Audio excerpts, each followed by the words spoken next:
¿Sí me oye? Sí, doctor. Sí, Buenas doctor. noches. Sí, Buenas doctor. noches. Buenas noches, Sí, doctor. doctor. ¿Qué pasó? ¿Qué onda? Bueno, sigo jodido de la garganta, pero bueno, vamos a ver. Vamos a empezar con párpados. Los párpados son dos repliegues musculomembranosos, musculocutáneos, perdón, musculocutáneos. Hay uno superior y uno inferior, ¿verdad? Son simétricos y van a contener varias estructuras que vamos a ver ahorita. Es un dibujo de la parte anterior de la órbita. Entonces, acuérdense que los párpados tenemos algo que se llama tarso. Este es el tarso superior y este es el tarso inferior. El tarso superior es más grande que el inferior y los tarsos son prácticamente el esqueleto de los párpados. Luego tenemos algunos músculos. Estos tarsos se unen en un tendón, que se llama tendón cantal interno y tendón cantal externo. Y bueno, sirven para delimitar el contenido de la órbita junto con el septum orbitario, que es este, acuérdense del septum, divide los tejidos superficiales de la órbita. Entonces, más o menos esta es la constitución de los párpados.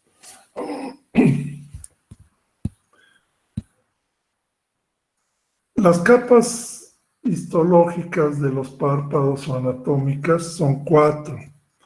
Está la piel, que es una piel muy delgada, muy fácilmente infiltrable, muy elástica.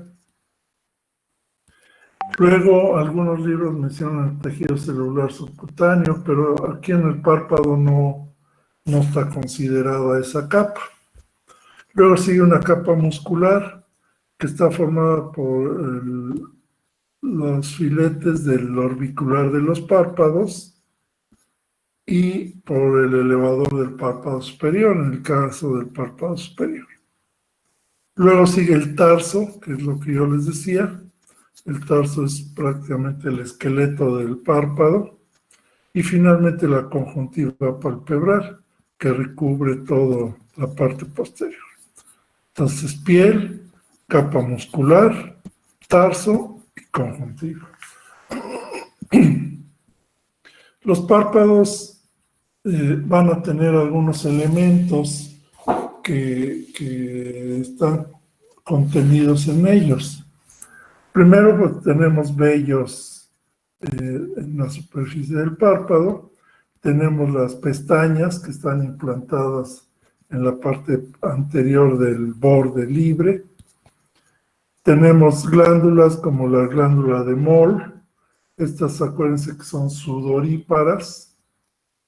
Las glándulas de Seyss, que son sebáceas, que generalmente están adjuntas al folículo piloso. Las glándulas de Meibomio, que igualmente son sebáceas. Y por dentro, algunas otras glándulas que ya sabemos. Bueno, la conjuntiva, perdón, nada más eso. Entonces, meibomio, Seyss, Moll, pestañas, folículos pilosos, y así es como está formado el párpado. Los músculos que tenemos en los párpados se dividen en retractores y protractores. Los retractores nos sirven para abrir los ojos, para abrir los párpados. Aquí tenemos obviamente al músculo elevador del párpado superior y el músculo de Müller, que es este pequeño. Acuérdense que el elevador del párpado superior tiene inervación por el tercer par y el músculo de Müller tiene inervación simpática, que es el que se afecta en el síndrome de Horner. Los retractores son los que cierran el ojo, cierran los párpados. Y aquí tenemos al músculo orbicular de los párpados en su porción palpebral y en su porción orbitaria. Igualmente recuerden que este está inervado por el facial, por el séptimo par. Los músculos retractores y protractores. La irrigación viene principalmente de dos partes, de la arteria facial y de la arteria oftálmica. Y así es como se anastomosan aquí y forman esta red palpebral. Y las venas, pues igual, unas drenan hacia la vena oftálmica y otras hacia la vena facial. Ese no hay mucha bronca. En cuanto a los linfáticos, sí es importante que vean esta distribución. El párpado inferior y el tercio interno drena el ganglio submaxilar. Por eso es que algunos procesos infecciosos o neoplásicos se van hacia este ganglio. Y el párpado superior y el tercio externo van a drenar al ganglio preauricular. Entonces, drenan al submaxilar y al preauricular. Fisiología, pues muy sencillo, es la protección del globo ocular, sirven de protección. En la noche se cierran y protegen al ojo, en el día del medio ambiente, del sol, también protege. Importante que con cada parpadeo distribuyen la película lagrimal, eso ya lo habíamos mencionado. Entonces parpadeamos y la película se hace homogénea. Acuérdense que el parpadeo normal son 15 veces por minuto, mínimo. Y también, pues obvio, evitan la entrada de partículas, ¿sí? Junto con las pestañas, evitan que esas partículas entren y facilitan la expulsión, ¿no? Al parpadear y con la producción de la lágrima, facilitan que esas partículas se expulsen. Vamos a ver estas alteraciones congénitas. Epicanto, epibléfaro, telecanto, coloboma, oribléfaro, anquilobléfaro, blefarofimosis y criptoftamo. Hay alguna que otra más, pero ya es más o menos frecuente. Primero que nada, el epicanto. El epicanto es este pliegue de piel redundante que acorta el canto interno, ¿sí? Entonces, este pliegue. Hay dos tipos de epicanto. El directo, cuando el pliegue se forma aquí, viene y baja. Y el inverso, cuando el pliegue se forma aquí y sube hacia el párpado superior. Este epicanto es muy frecuente. Se ve sobre todo en los niños y sobre todo los niños que son gorditos o que los papás de por sí ya tienen ese pliegue. Generalmente con la edad, al crecer el macizo facial, ese pliegue se tiende a perder. A veces casi totalmente, a veces no tanto, pero tiende a no notarse tanto. Hay otra subdivisión del epicanto que lo divide en palpebral, tarsal y mixto, pero bueno, eso no es tan importante. Nada más sepan que es un pliegue que acorta el canto interno, que hay directo y hay inverso. Ese es quizás el más frecuente. El epibléfaro es un pliegue de piel redundante en el párpado inferior, que lo que hace es verticalizar las pestañas. Entonces, en lugar de que estén hacia acá abajo, las verticaliza, las pone más hacia el ojo. El borde está bien, ese borde no tiene ningún problema, solo este pliegue de piel empuja hacia arriba. También con los años ese pliegue se va perdiendo y generalmente no hay que hacer nada. Luego sigue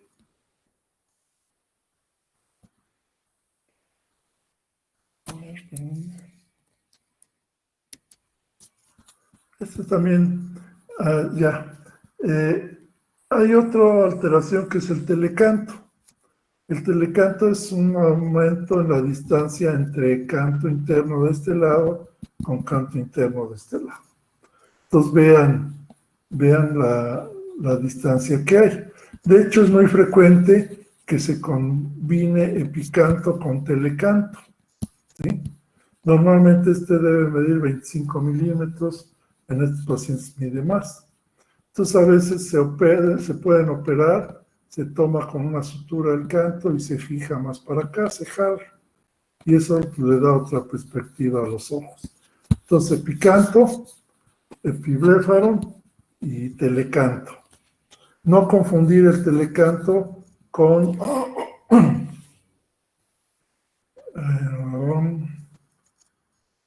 la separación de las órbitas.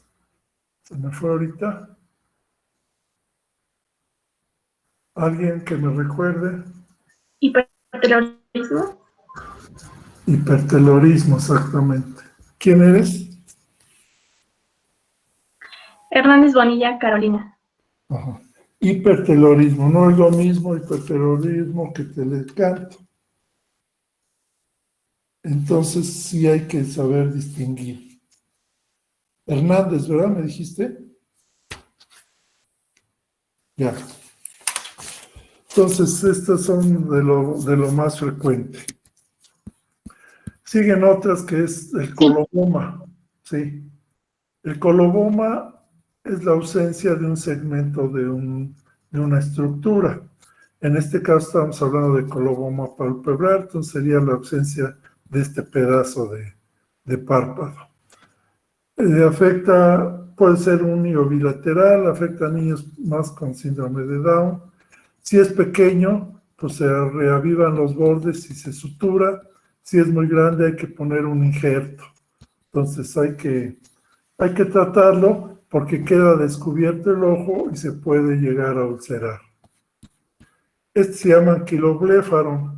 El anquilobléfaro es una falta de separación de los párpados. Entonces quedó aquí esta banda fibrosa que une los dos párpados. Entonces este se llama anquilobléfaro filiforme porque es nomás una tirilla ahí muy pequeña. No es difícil tratarlo, se corta, se cauteriza y bueno, ya se abre el ojo. Luego sigue el euribléfaro.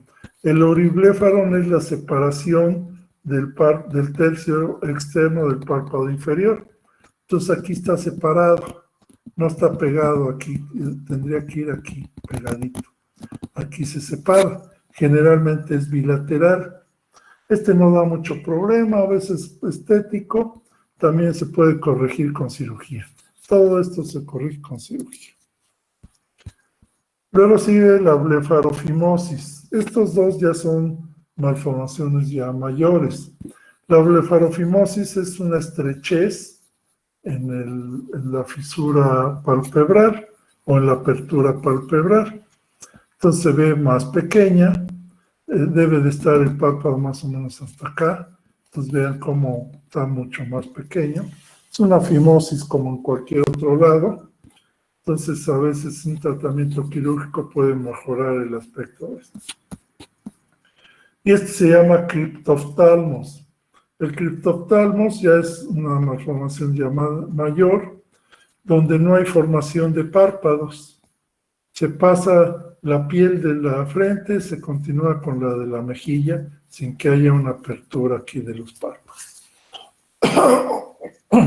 Se asocia a otras malformaciones. Y a nivel ocular se puede asociar a anoftalmos. Anoftalmos. El anoftalmos es la ausencia de globo ocular, ¿sí? Entonces eso pues obviamente ya es más grave. También se puede asociar a microftalmos. El microftalmos es un globo ocular pequeño con pérdida de la arquitectura del mismo. Entonces es un ojo o ciego o con muy, muy mala visión. Ese es el microftalmos. Y hay otra cosa que se llama nanoftalmos. Nanoftalmos. El nanoftalmos es un ojo muy pequeño, pero funcionante. Conserva la arquitectura y tiene visión. Son ojos muy hipermétropes, muy, muy hipermétropes, pero bueno, tienen visión y tienen función. El microftalmos generalmente es un ojo ciego. y el anoftalmos pues, es la ausencia. Vamos a ver las alteraciones del borde libre o de la posición del borde libre de los párpados. De eso tenemos dos, ectropión y entropión. El más frecuente de los dos es el ectropión. El ectropión es la eversión del borde libre de los párpados. Eversión del borde libre. Y el entropión es la inversión del borde libre de los párpados. Si digo eversión, pues ya no digo para afuera, ¿verdad? Porque ya se entiende. Si digo inversión, ya no digo hacia adentro, sino ya va sobreentendido. El ectropión puede ser involutivo o senil, que es el más frecuente. Puede ser paralítico, puede ser cicatrizal o puede ser mecánico. Y el entropión puede ser involutivo, espástico o cicatrizal. Aquí tenemos los tipos de ectropión. Este es el involutivo senil. Entonces se ve cómo se va el borde hacia afuera. En lugar de estar acá, pues ya se cayó. Aquí pues tiene un grado mucho menor. Casi siempre es bilateral, aunque en un lado puede ser más notorio que en el otro. Se ve más en personas obviamente ya de la tercera edad, con piel muy blanca y con alta exposición solar. El tratamiento, mientras no se hace nada, alguno de estos, es lubricantes y proteger el ojo. A veces hay que cerrarlo con un micropor o estar usando un gel o un ungüento lubricante para que no se reseque la conjuntiva. Esta conjuntiva se tiende a hacer gruesa, áspera, seca, se queratiniza pues. Entonces luego estos cambios ya no son reversibles al 100%. Tratamiento definitivo, cirugía. Este es un ectropión paralítico. Si ven, es una paciente que tiene parálisis facial. Se ve en toda esta media cara. Entonces cae el párpado.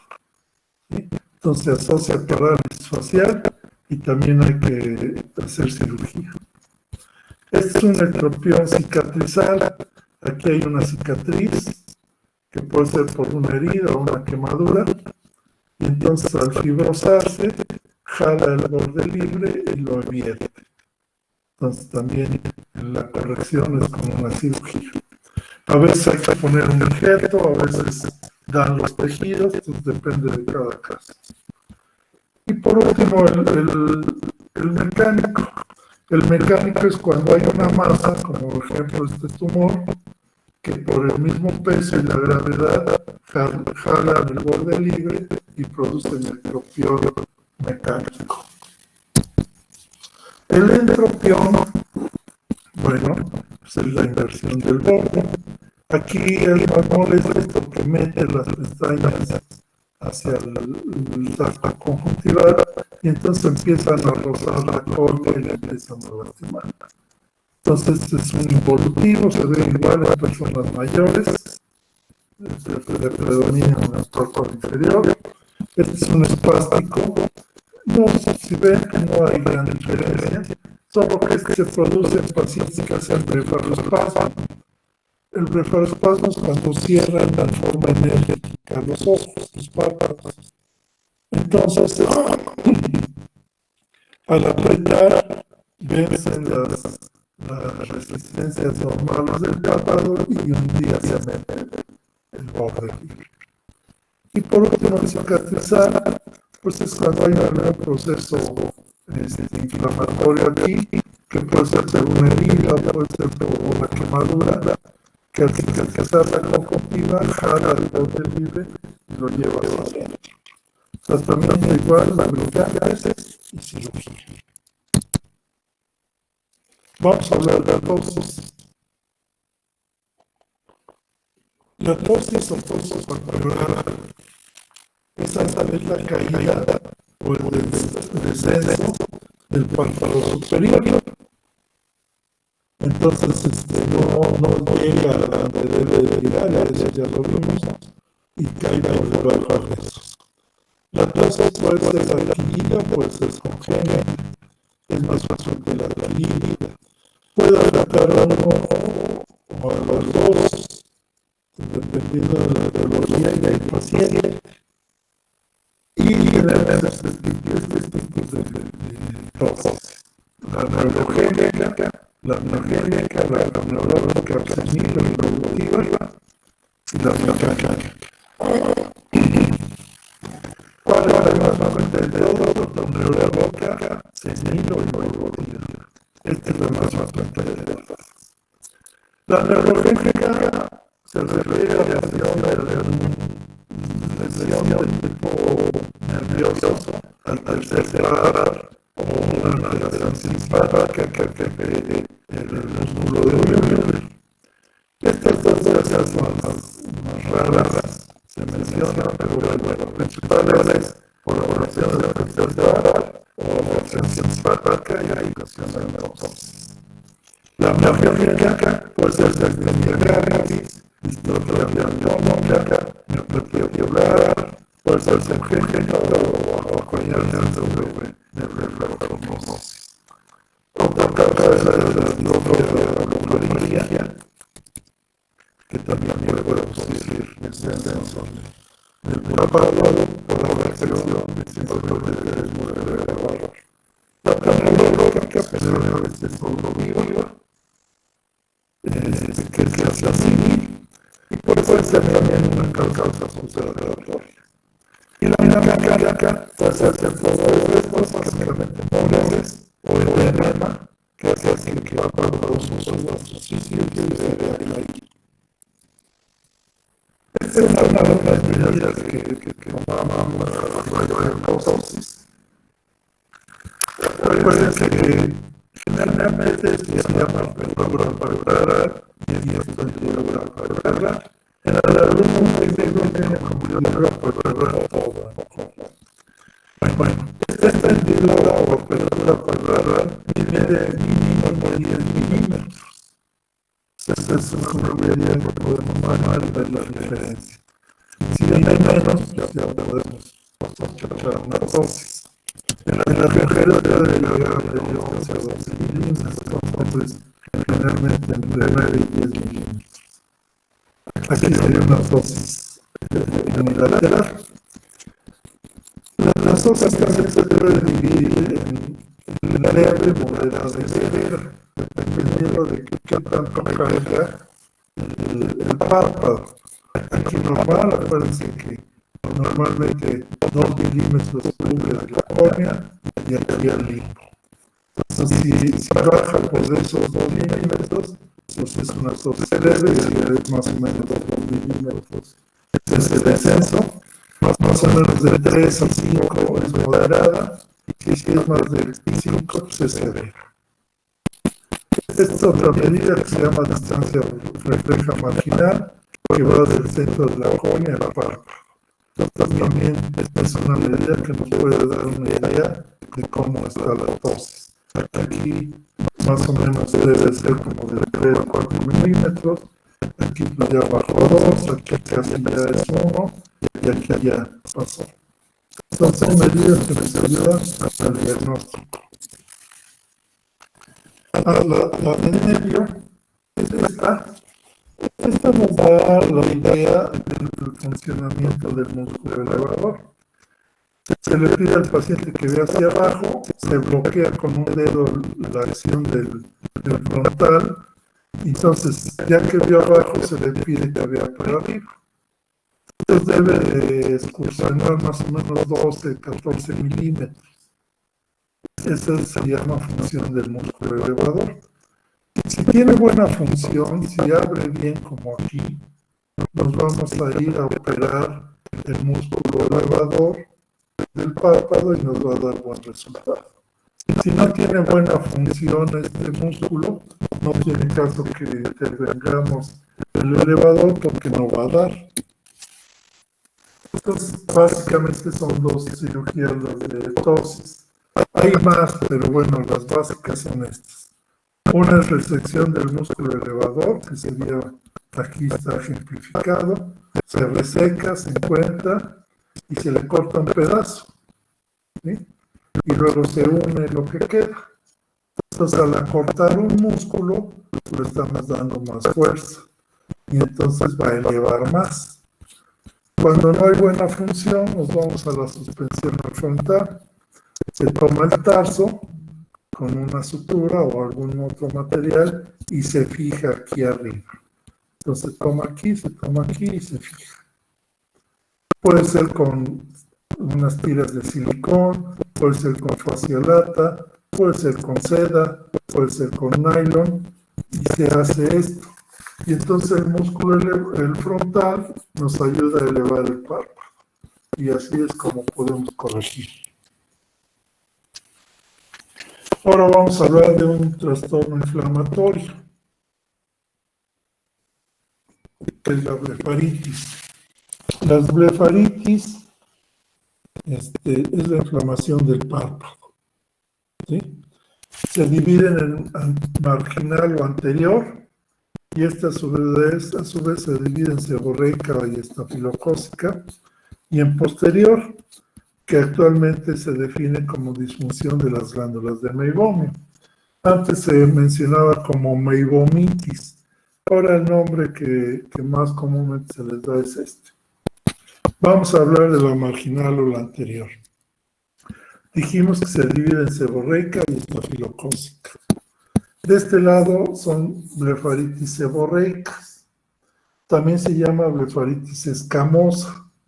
Entonces, escamosa o seborreica. La etiología es la asociación que tiene con seborrea del paciente. Generalmente son pacientes con dermatitis seborreica. Por lo tanto, tienden a hacer esto. Es el mismo tipo de piel que ocasiona esto. Entonces, se ven escamas en las pestañas. No se ve un proceso inflamatorio importante.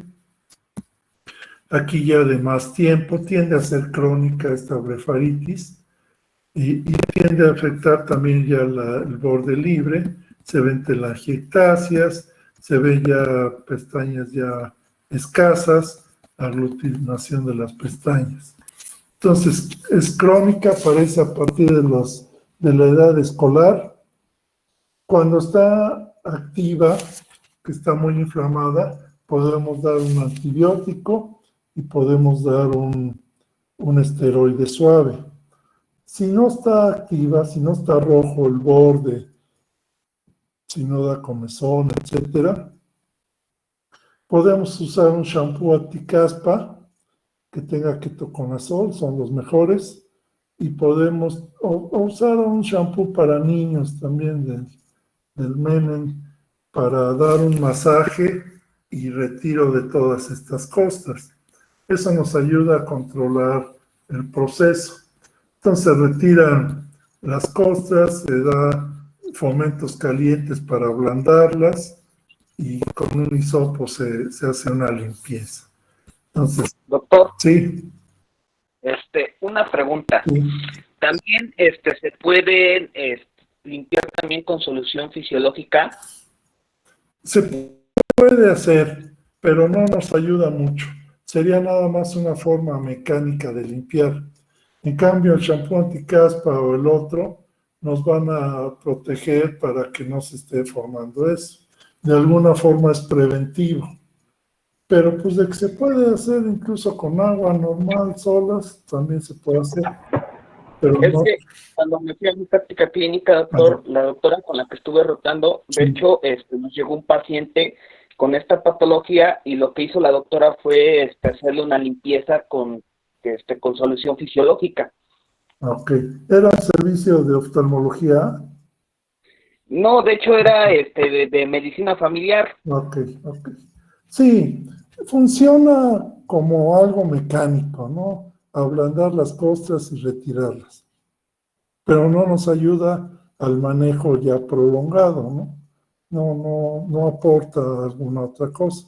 Y en cambio el ketoconazol, pues sí ayuda porque estas tienden a asociarse a un hongo, al pityrosporum ovale. Y entonces el ketoconazol nos controla esa parte. Y es por eso que da mejor resultado a largo plazo. También esta se puede asociar a ácaros. El Se me fue ahorita el... Bueno, ácaros, ahorita les doy el nombre del ácaro. Estos ácaros también a veces contribuyen a que se haga crónica este padecimiento. Entonces, tratamiento crónico en este lado, limpieza, fomentos y controlar algo la seborrea del paciente para que esto no suceda. Estas son blefaritis estafilocócica o ulcerativa. Al decir que es una blefaritis ulcerativa, estafilocócica, pues está sumado un gran positivo, ¿verdad? Un coco gran positivo. Entonces nos da esta secreción ya más importante, nos da una especie de cilindro en las pestañas y a veces nos da estas lesiones ulcerativas que pueden sangrar y hacer costras hemáticas o serohemáticas, o mielicéricas, perdón. Estas costras, a veces cuando se retiran se puede dañar el folículo piloso y entonces puede ser una causa de madarosis, después lo vamos a ver. Aquí sí hay que mandar un antibiótico, puede ser tópico y sistémico, igual fomentos calientes, aseo con hisopo. Entonces, realmente pueden tardar 2-3 semanas en mejorar y tienden a mejorar y se quita. Entonces, esa es la diferencia entre la blefaritis escamosa o seborreica y la ulcerativa o estafilocócica. Las dos finalmente se tratan igual con fomentos calientes, aseo, solo que una crónica o una aguda y la aguda pues con un antibiótico. Tengo una pregunta. Sí. Bueno, ve que en la seborreica nos dijo que se tenía que hacer una limpieza. ¿Cada cuánto se haría la limpieza? Depende de cada paciente. Pacientes que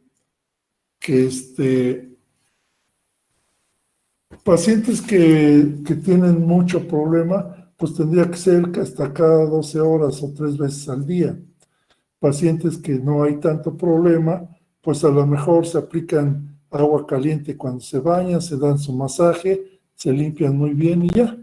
Entonces va a depender de cada paciente y de la severidad de cada uno. Los ácaros se llaman Demodex. Hay dos tipos, el Demodex folliculorum, que es el que más afecta. Entonces también hay que dar tratamiento. Cuando encontramos ácaros, hay que dar tratamiento. Usamos aceite de té verde, es efectivo para esto. Igual limpieza y fomentos calientes. La blefaritis posterior o disfunción de las glándulas de meibomio obviamente afecta a estas glándulas y produce cuadros que pueden ser muy leves hasta muy severos. Aquí, por ejemplo, vemos las glándulas congestionadas, sin embargo, su secreción es lipídica y es clara, no hay tanto problema. Aunque están congestionadas y hay que tratar eso, no están infectadas. Aquí ya empieza a ser la secreción purulenta, quiere decir que ya hay un factor infeccioso ahí agregado, y aquí cuando se exprimen esas glándulas, aquí es un hisopo y aquí es otro y se hace expresión de las glándulas, muchas veces tenemos esta secreción que se llama como pasta de dientes, sale ahí. Entonces, esta es parte del tratamiento. Cuando vemos una disfunción de glándulas de meibomio, pues tenemos que tratar con un antibiótico, un esteroide tópico y expresión de las glándulas. Igual precedida de aplicación de calor local. Aquí se ve ya un paciente con mayor afección, ya hay cambios morfológicos de este borde, ya está engrosado y se ven las glándulas de meibomio ahí engrosadas y inflamadas. Este es un estudio que se llama meibografía. La meibografía nos ayuda a hacer el diagnóstico de disfunción de las glándulas de meibomio. Aquí sería normal, se ve el trayecto de todas las glándulas y aquí ya un problema de inflamación porque está cortada, ya no se ve todo el trayecto completo. Entonces eso nos ayuda a hacer el diagnóstico. De hecho ya hay un aparato que hace expresión de las glándulas. Yo no lo conozco, aquí en México no lo hay, no lo he visto, pero ya existe que comprime las glándulas para no usar los hisopos y las drena. Entonces esto se les aconseja a los pacientes hacerlo 2, 3 veces al día, 1 vez al día, dependiendo. Ahora vamos a hablar de orzuelo y chalación. También son procesos inflamatorios del párpado. El orzuelo puede ser externo o interno. Y el orzuelo es una patología infecciosa aguda, ¿sí? Hay generalmente un estafilococo o algún otro coco gram positivo que infectan las glándulas. El orzuelo externo es cuando se infecta una glándula de 6, entonces es más pequeña. Y el orzuelo interno es cuando se afecta una glándula de meibomio. Aquí están los ejemplos. Estos son orzuelos externos. Se afecta una glándula de 6, más pequeña. Se hace ahí un pequeño absceso o microabsceso. Es doloroso, se inflama el párpado, pero bueno, la resolución va a ser más rápida. De 3 a 5 días pues, se corrige. Se puede drenar el absceso con una aguja estéril y se quita. Esto es lo que llaman perrillas. Entonces damos un antibiótico tópico, calor local. Esto, lo primero que hay que hacer es aplicar calor local. Puede ser seco o puede ser húmedo. Eso acelera mucho el proceso. Se hace el absceso, drena y se quita. Podemos dar AINES y analgésicos porque sí, la gente se queja de que es muy doloroso. Y el orzuelo interno es una glándula de meibomio, por lo tanto es mucho más grande, más dolorosa, produce mayor edema, puede complicarse con una celulitis preseptal. Entonces, en estos pacientes sí damos antibiótico sistémico. Puede ser dicloxacilina, eritro o amoxicilina. Damos algún AINE, naproxen, diclofenaco, lo que sea. Igual calor local, lo primero que hay que mandar es calor local. Y bueno, ¿qué puede pasar? Que se haga un absceso, drene y se cure. O que se vaya desinflamando y que finalmente se quite y ya no haya nada. O que se desinflame pero deje una lesión, que después vamos a ver que se llama chalación. También pueden drenar por dentro estos orzuelos internos. Entonces a veces apretamos y drenan aquí, o se pueden ver por dentro. Entonces orzuelo externo, orzuelo interno. Problemas infecciosos agudos. Uno se trata con tópicos y el otro con sistémico y tópico. Y llegamos a chalación. El chalación es una inflamación de tipo granulomatoso de una glándula de meibomio. Por lo tanto, es un nódulo generalmente redondeado que no duele, no está rojo, no hay secreción, no da ninguna molestia. Solamente el paciente dice que tengo una bola aquí en el párpado, que estéticamente puede ser molesta. Aquí no hay que dar antibióticos, no hay que dar analgésicos, no hay que dar calor local, nada, porque ya está enquistado. Lo único que funciona pues, es una cirugía y se llama drenaje o curetaje de chalación. Se pone esta pinza, se aprieta, se abre aquí y se drena este. De hecho, no sale pus, sale un material como lipídico, que es secundario a un proceso granulomatoso. Se hace un raspado de la glándula y se curó, ya no da problema. A veces se pueden inyectar esteroides cuando son pequeños y también se pueden curar. Vamos con algunas infecciones. Hay algunas causas víricas que afectan los párpados. Y tenemos al molusco contagioso. El molusco contagioso, que es un postvirus, puede afectar el párpado y entonces puede hacer varias lesiones. Generalmente son lesiones blancas, umbilicadas, que se pueden quitar, se pueden exprimir, se pueden abrir y sacar ese material gaseoso que tienen dentro. El problema es que cuando son muchas, pues sí dan más problema quitarlo, pero cuando son únicas no es tanta bronca. El herpes simple generalmente da en la niñez y es una infección de herpes que se puede confundir con una blefaroconjuntivitis bacteriana. Lo clásico del herpes son estas vesículas. Entonces hay que pensar en él y vigilancia, a veces aciclovir, no siempre, y en unos días, una semana, se cura. Y por último, el herpes zóster, o el herpes oftálmico, afecta la primera rama del trigémino, da vesículas, costras melicéricas, costras hemáticas, es muy doloroso, rara vez complica el ojo, pero a veces sí, entonces hay que vigilar muy bien esto.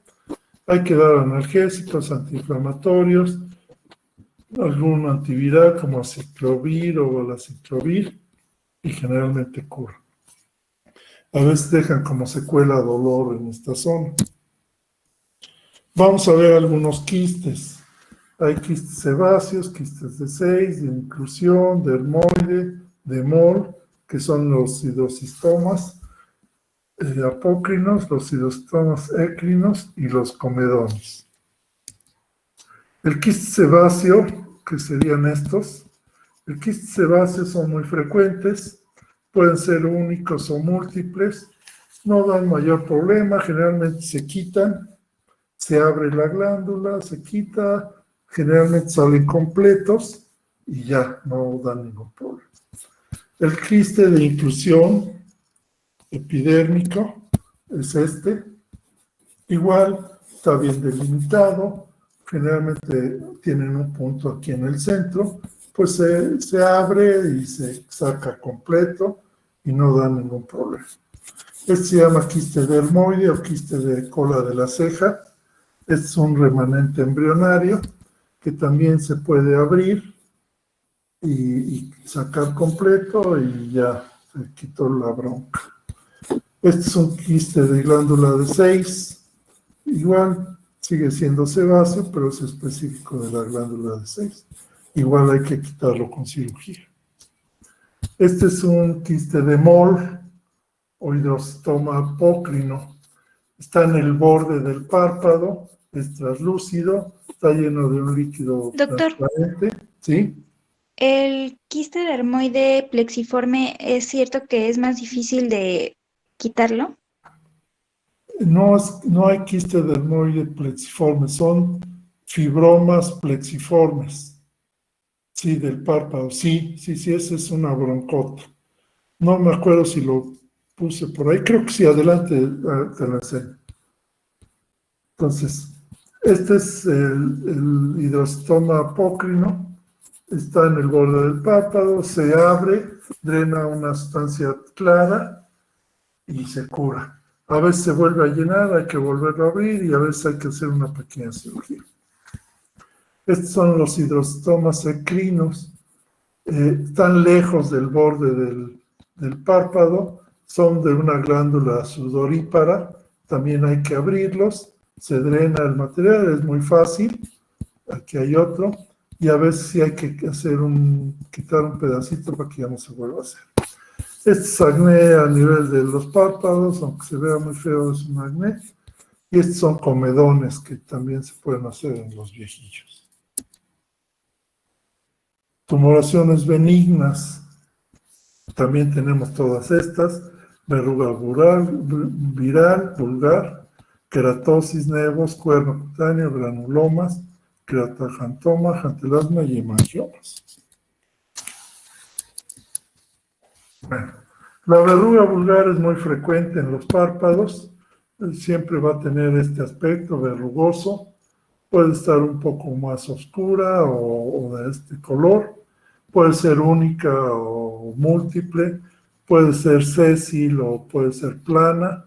Bueno, estas hay que quitarlas, se pueden quitar con una incisión, se pueden quemar, se pueden amarrar y se caen solas, hasta espantándola se puede caer sola.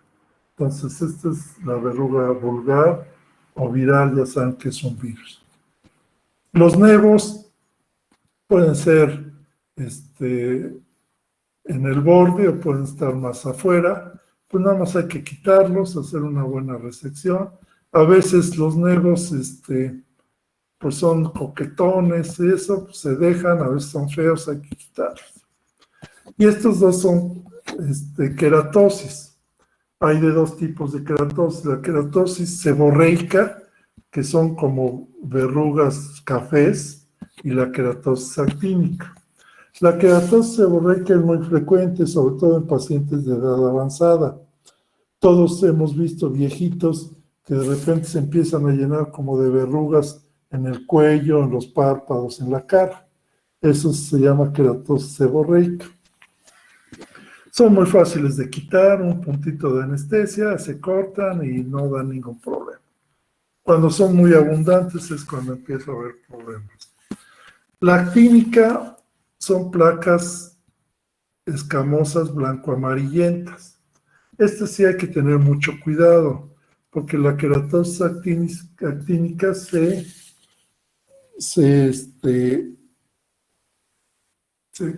denomina como una lesión premaligna, se considera como una lesión premaligna. Entonces, cuando hay que quitar una, hay que hacer una resección amplia, tratando de abarcar bien toda la lesión y retirarla. Mandar a patología, porque es posible que sea un cáncer también. Entonces, queratosis seborreica, queratosis actínica. Luego hay otra cosa que se llama cuerno cutáneo. El cuerno cutáneo es una lesión hiperqueratósica que puede afectar cerca del borde o lejos del borde palpebral. Generalmente es una lesión única. Se hace como una uña, es dura, pues se llama cuerno cutáneo. Esto también hay que tener cuidado y hacer una resección amplia, porque también se considera una lesión premaligna. Estos son granulomas. Los granulomas son de repente muy aparatosos.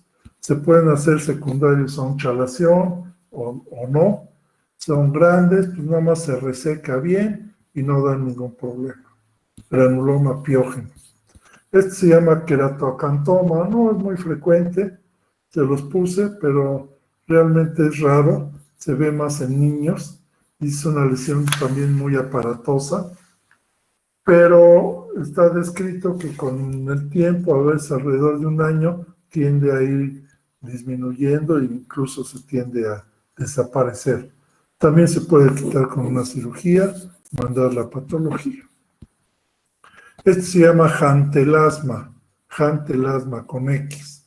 Son depósitos de lípidos por debajo de la piel. Entonces, generalmente son placas blanco-amarillentas, que a veces se dice que se asocia a pacientes con hiperlipidemias, pero no siempre. Estos predominan más en el párpado superior, pero también puede haber en el inferior. Son fáciles de quitar, hay que hacer una incisión y retirar esa grasa. El problema que da pues, es básicamente estético. No puse los, se llaman granulomas plexiformes. El granuloma plexiforme se hace en el párpado frecuentemente, y se asocia a granulomatosis o a neurofibromatosis, al Burrichsenhausen. Hay dos tipos, se asocian a eso, y sí es muy difícil de quitar. A veces se siente como una bolsa, con gusanos ahí, y deforman el párpado. Entonces a veces se quitan y se vuelven a formar, entonces esos sí son más difíciles. Y se llaman neurofibromas plexiformes. Ok. Ahora vamos a las tumoraciones malignas. También tenemos varias, no son frecuentes, pero vamos a mencionarlas. El carcinoma vasocelular, el de células escamosas o espinocelular, el melanoma y el de glándula sebácea. El carcinoma vasocelular es el cáncer más frecuente de todos y de piel también más frecuente. Son cánceres que tienen cierto factor genético y sobre todo un factor importante es la exposición a la luz solar o la exposición a la radiación ultravioleta. Pieles blancas también influye.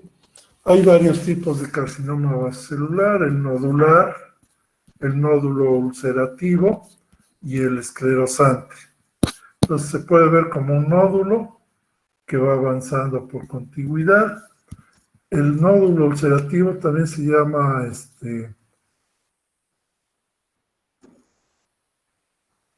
Ulcus rodens. Tiene un borde perlado generalmente y bueno, ulcerado en el centro. Y el esclerosante se va avanzando más por debajo de la piel y se ve generalmente como una placa que deforma el borde. CA vasocelular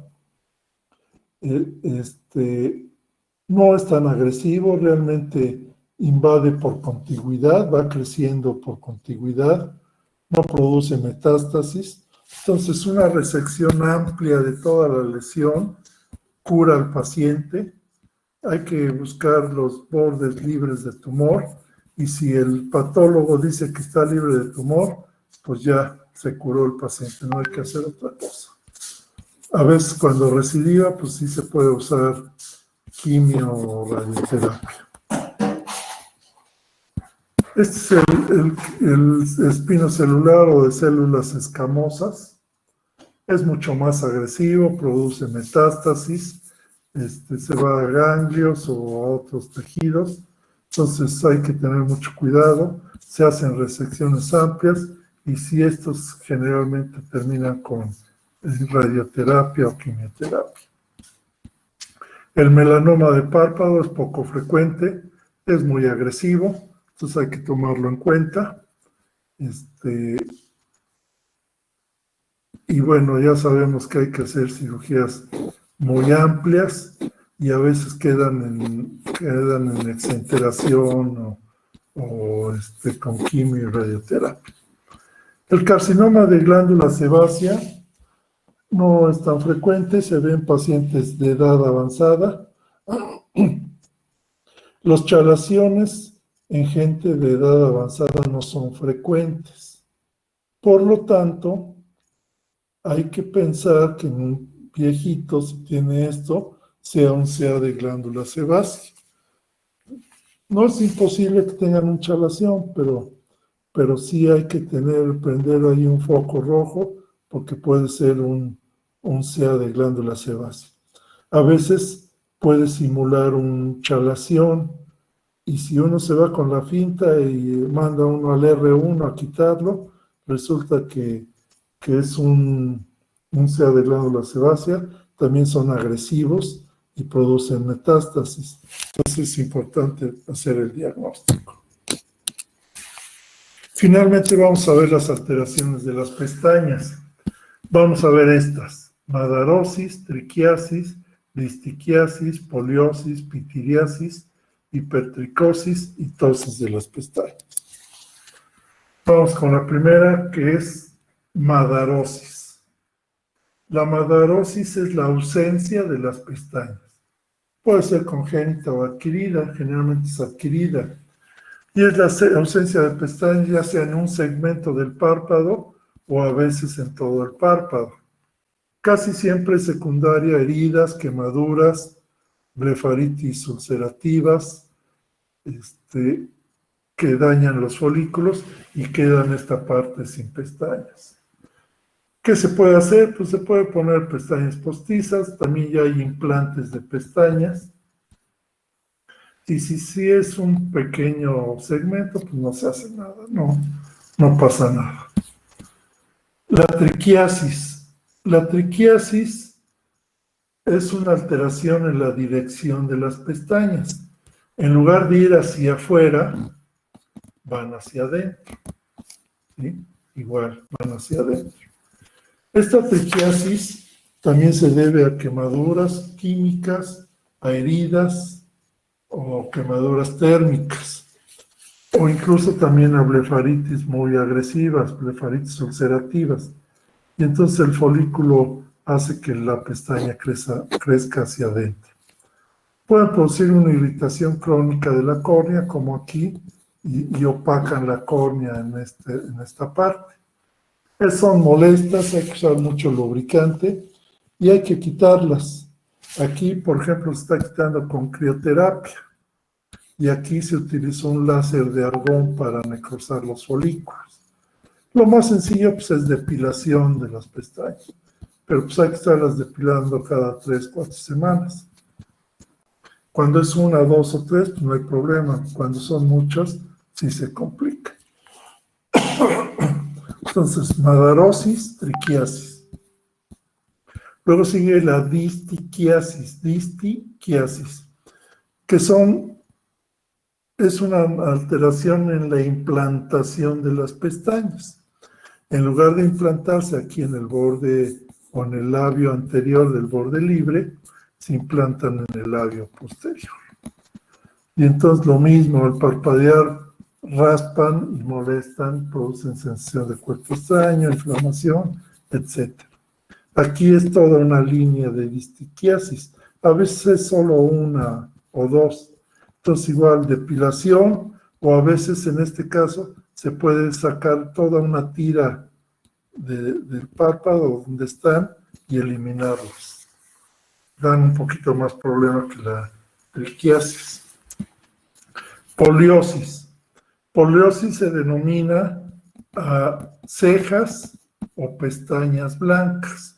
Se da la misma denominación a ambas cosas. Esta poliosis también es rara, puede deberse a un nevo amelanótico, puede deberse a vitiligo, puede deberse a una uveitis específica que cursa con esto, que es el síndrome de Bocco-Yanagi-Arada. Y bueno, hay que buscarle en caso de que se presente. Y bueno, si no es problema, si no hay alguna otra enfermedad subyacente, pues se pueden teñir y no pasa nada. La pitiriasis de las pestañas, pues son piojos en las pestañas, ¿sí? Generalmente es pitiriasis pubis. Entonces son las llamadas ladillas en pacientes con muy mala higiene o en pacientes abandonados ya grandes o gente que vive en las calles puede llegar a tener esto. Se quitan y bueno, no dan mayor problema. La hipertricosis son abundantes pestañas y muy largas. Dirían muchas de ustedes, pues eso está chido. Pues no, porque están muy desordenadas y salen para todos lados y en forma desordenada. Entonces, si salieran largas y ordenadas, pues eso estaría bueno. Pero sí dan algunos problemas, sobre todo de estética. Miren hasta por dónde van aquí.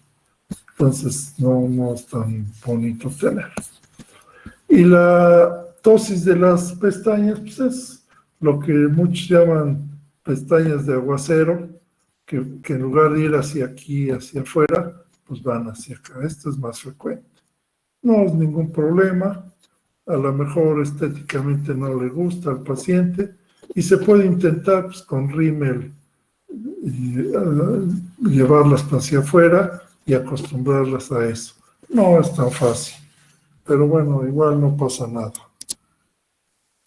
De ahí que acabamos con párpados. Vamos a dejar las dudas hasta el final. Si no, no acabamos.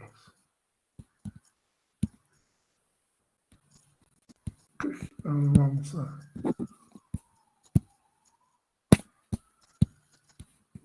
seguir con conjuntiva.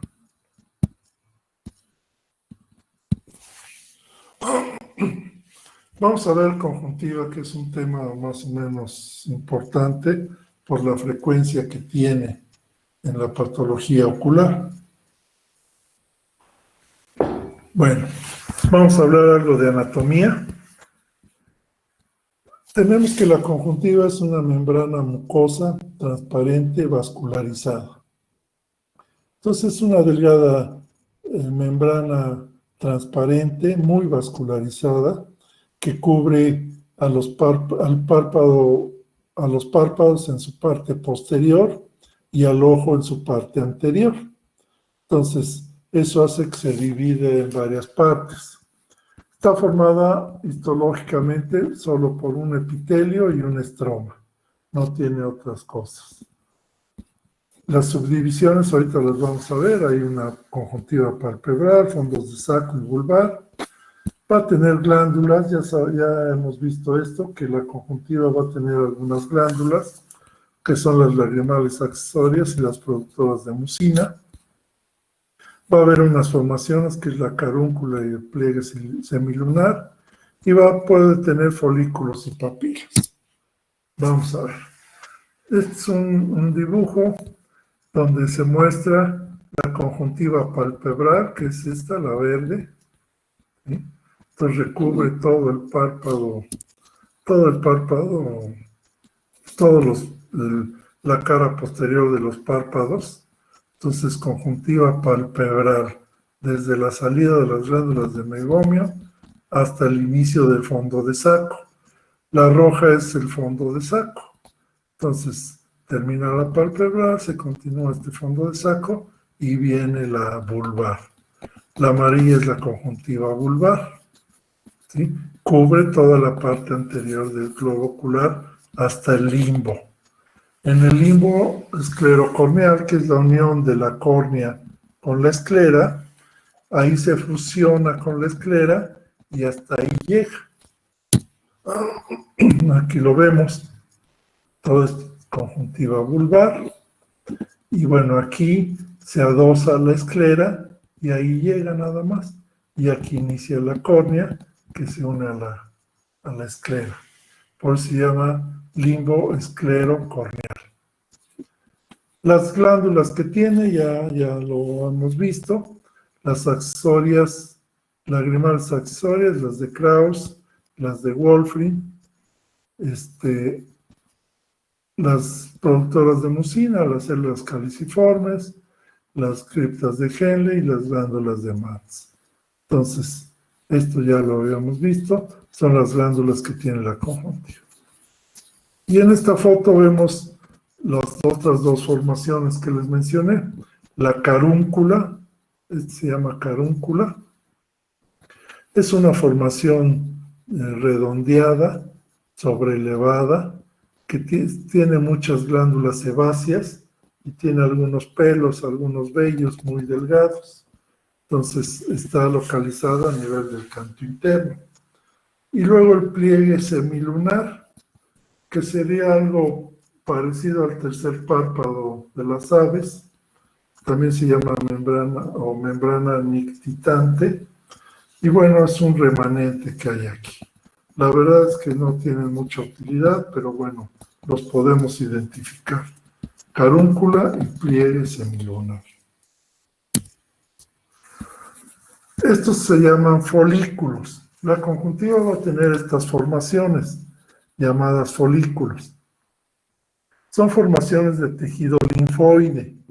aparecen más o menos a los 4 meses de nacimiento.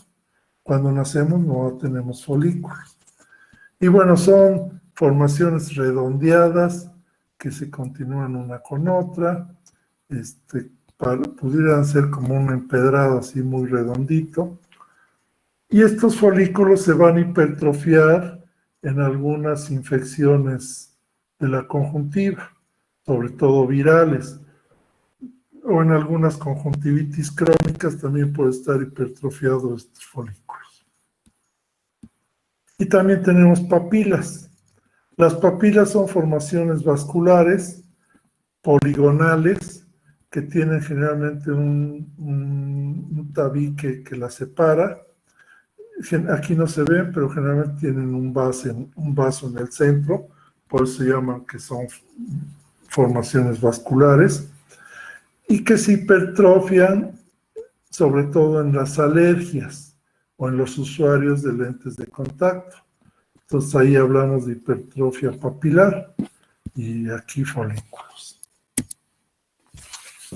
En cuanto a la fisiología, bueno, la conjuntiva, ya vimos que aporta algunos componentes a la película lagrimal, secreción basal de lágrima y mucina, participa en el sistema de defensa, igual con la producción de alguna inmunoglobulina A, lisozima, y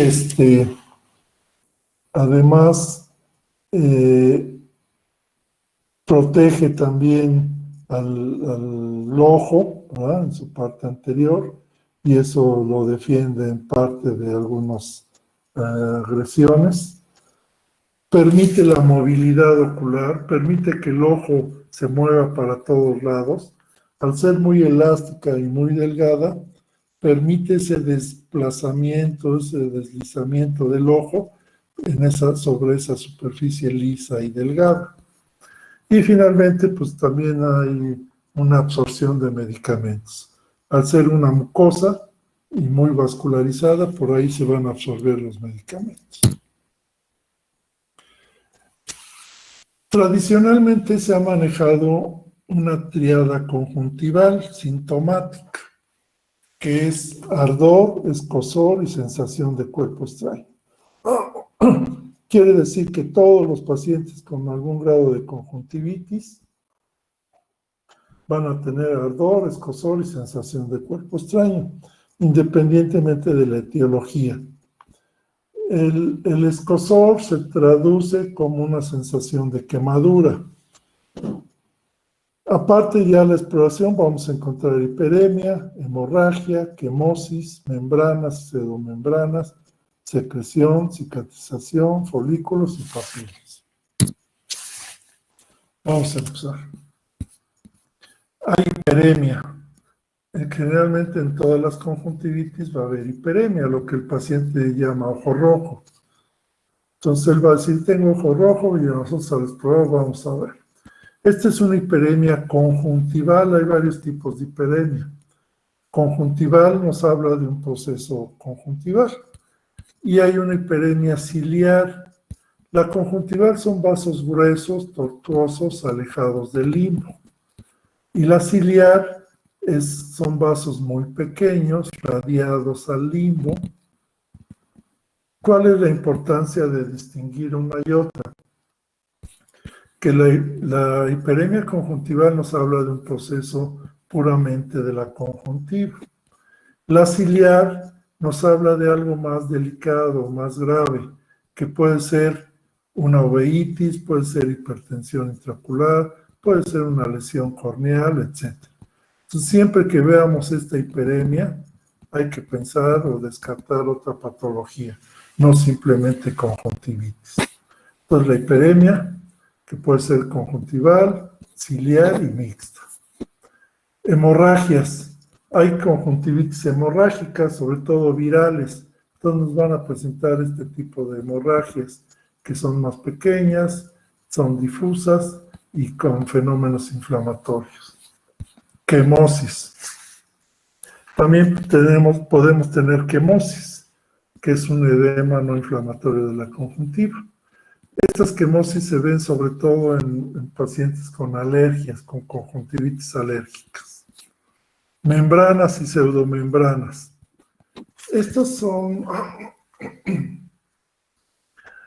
se presentan en algunas infecciones, igual virales o bacterianas, y son depósitos de proteínas sobre la conjuntiva, ¿verdad? Se aglutinan ahí y se hace ahí, se pegan a la conjuntiva. Hay que diferenciar una membrana de una pseudomembrana. Las pseudomembranas se pueden retirar fácilmente con un hisopo, una pinza, se van jalando, se van y no pasa nada y no dejan ningún problema. Las membranas verdaderas están muy adheridas, infiltran el epitelio de la conjuntiva. Entonces, para retirarlas cuesta más trabajo, produce dolor y cuando se quitan dejan un lecho sangrante. Y eso las diferencia una de otras, de membranas y pseudomembranas. Los folículos, ya dijimos, también es un dato de un proceso infeccioso o crónico, y las papilas, pues de un proceso alérgico. ¿Qué más podemos ver? Pues las secreciones. Las secreciones pueden ser acuosas o hialinas, como en este caso. Es una secreción muy clarita, muy fluida, que generalmente se ven en infecciones virales o en ojo seco. Puede haber secreciones mucosas. El moco puede ser así blanquecino o puede ser moco transparente y hialino, que generalmente se ve en ojo seco y también en algunas virales o alérgicas. Y la secreción purulenta, que puede ser desde blanca, amarilla, verde o blanco amarillenta, etcétera. Puede ser escasa o puede ser abundante. Puede aglutinar las pestañas o puede incluso ocluir el ojo, ¿verdad? Hay pacientes que dicen que amanecí con el ojo pegado, no lo podía separar por estas secreciones purulentas. Entonces, dependiendo de la secreción, nos vamos a orientar a qué padecimiento se esté produciendo. Aquí podemos pensar en una viral, porque tiene una secreción acuosa y es monocular. Aquí podemos pensar en un ojo seco importante o incluso una alérgica.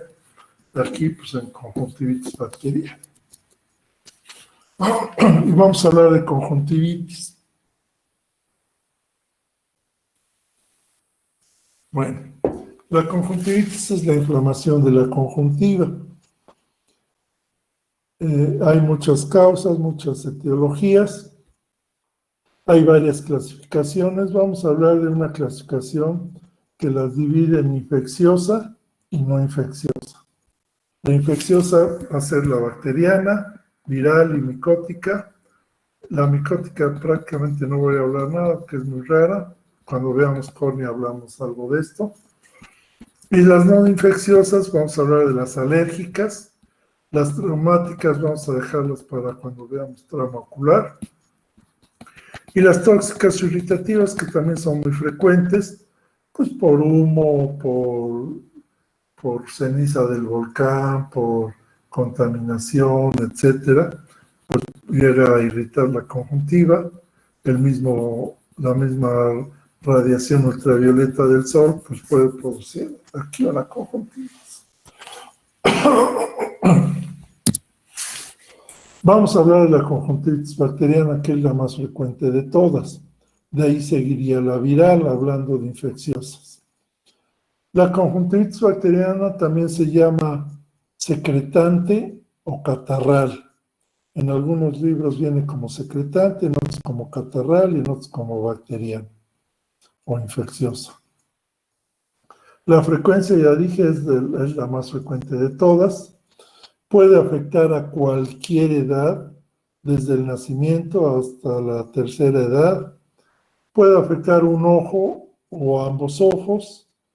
Y bueno, no va a haber predilección por sexo, ni nada, ni por edad. Puede ser a cualquier edad, cualquier sexo, un ojo, dos ojos, etc. La etiología, pues la etiología son estas bacterias principalmente, la mayoría pues, cocos gram positivos.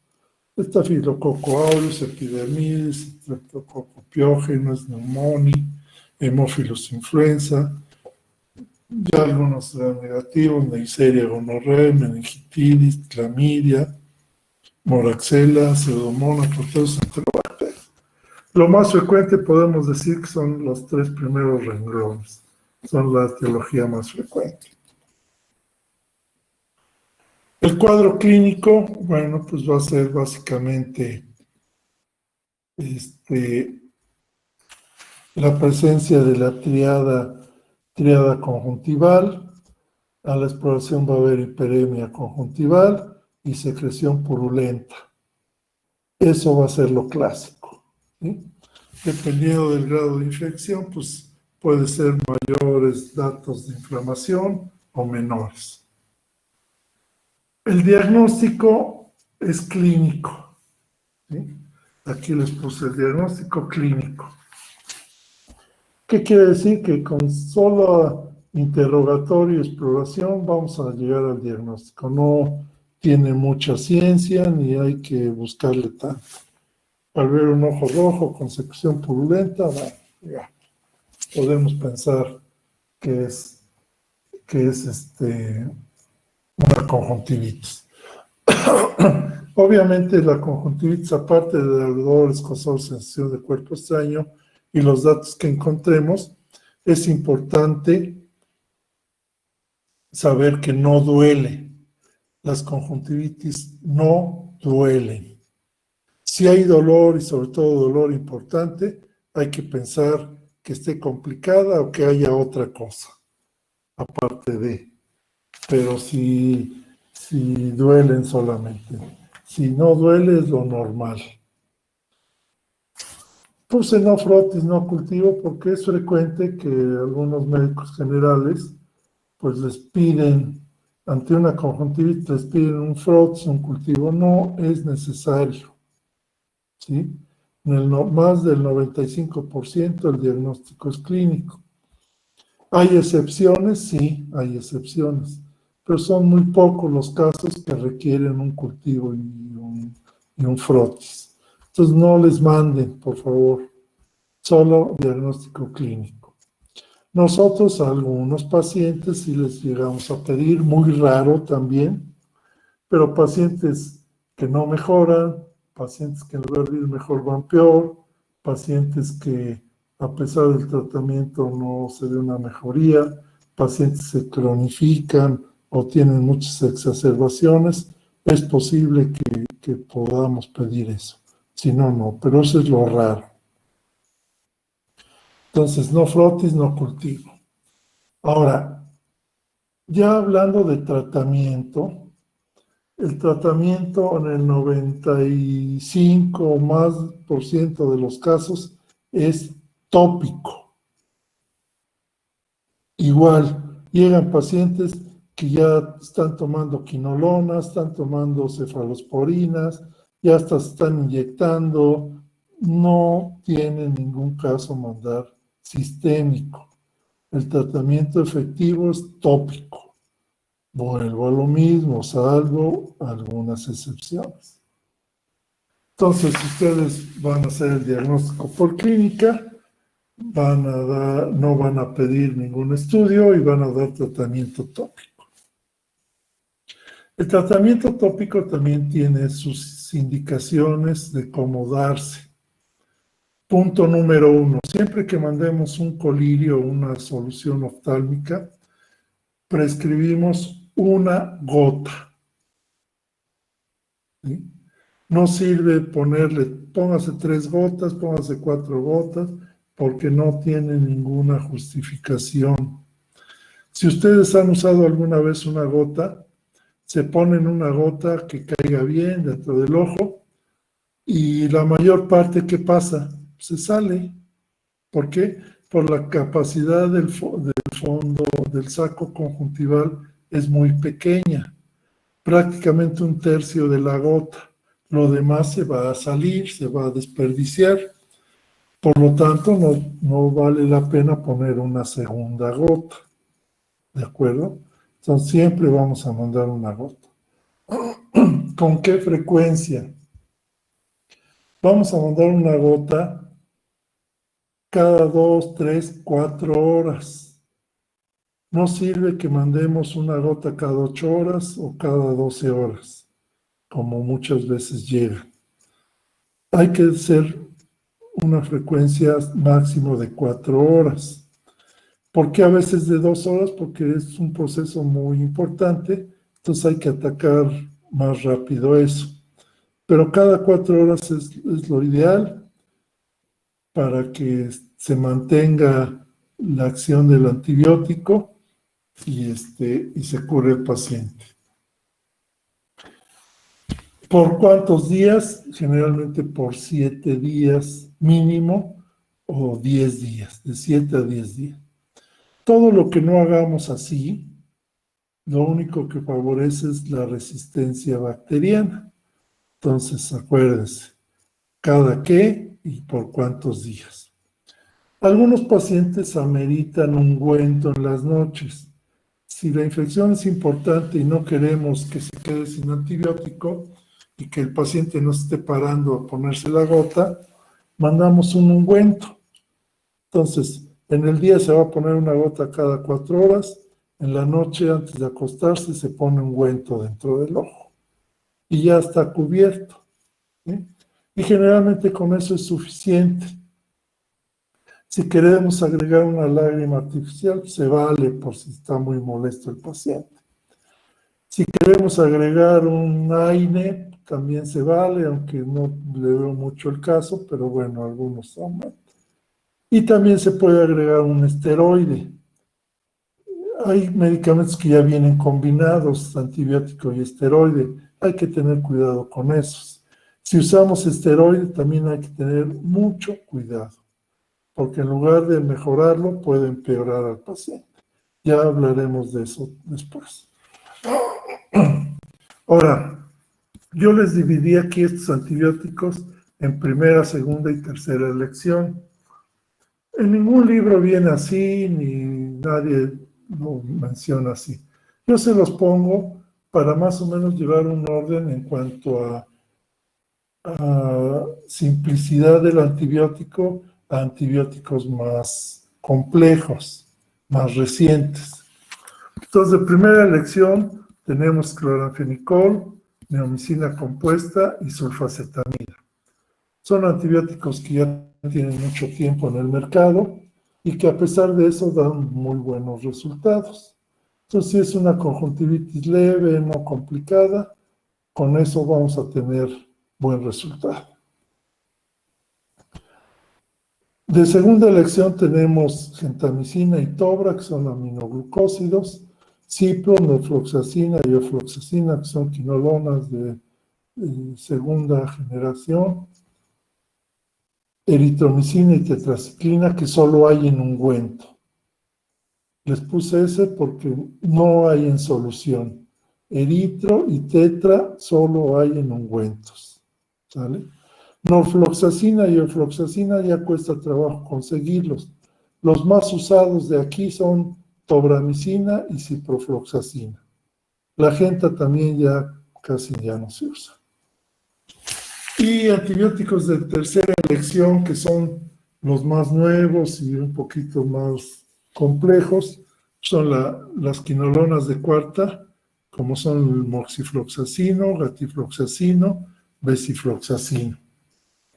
Una netilmicina, que también no tiene mucho, que es la netilmicina, un aminoglucósido, perdón, que es la netilmicina, y acitromicina, que también ya contamos aquí en México con solución oftálmica.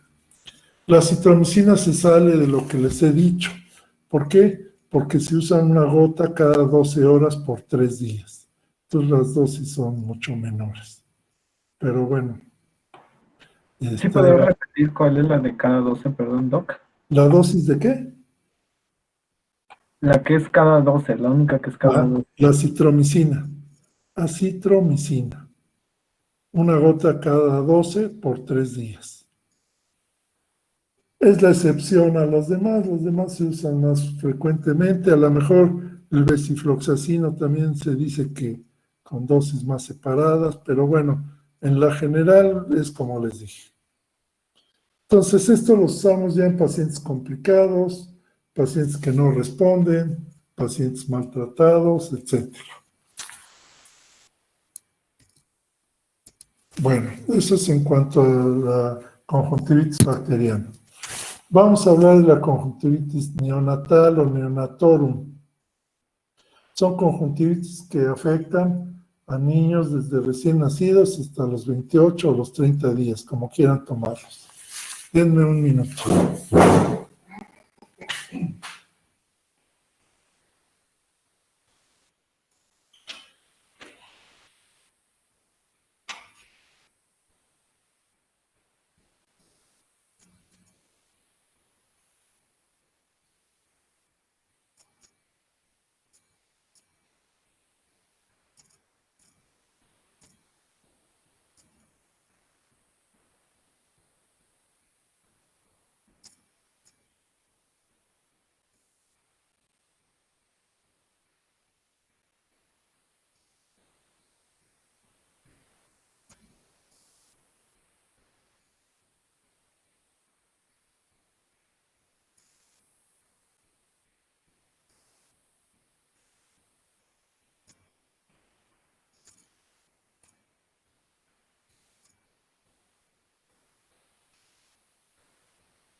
Ok, entonces, estos son a los recién nacidos.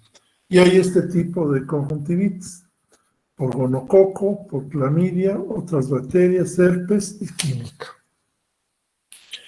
Estas no son, afortunadamente, no son frecuentes. La más grave que podemos ver de estas es la conjuntivitis por gonococo. La conjuntivitis por gonococo se llama hiperaguda, conjuntivitis hiperaguda.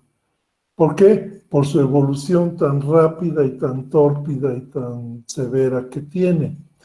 Se ven afectados niños que nacen por el canal de parto en una madre infectada por gonorrea. Entonces, al paso por el canal de parto, pues se infecta. Y son estos niños, tienen una secreción severísima, importante, tienen blefaroedema, a veces le abre uno el ojo y brota la secreción. Se presenta generalmente alrededor de los 3 días de nacimiento, 2, 3 días, 4 días, casi siempre es bilateral.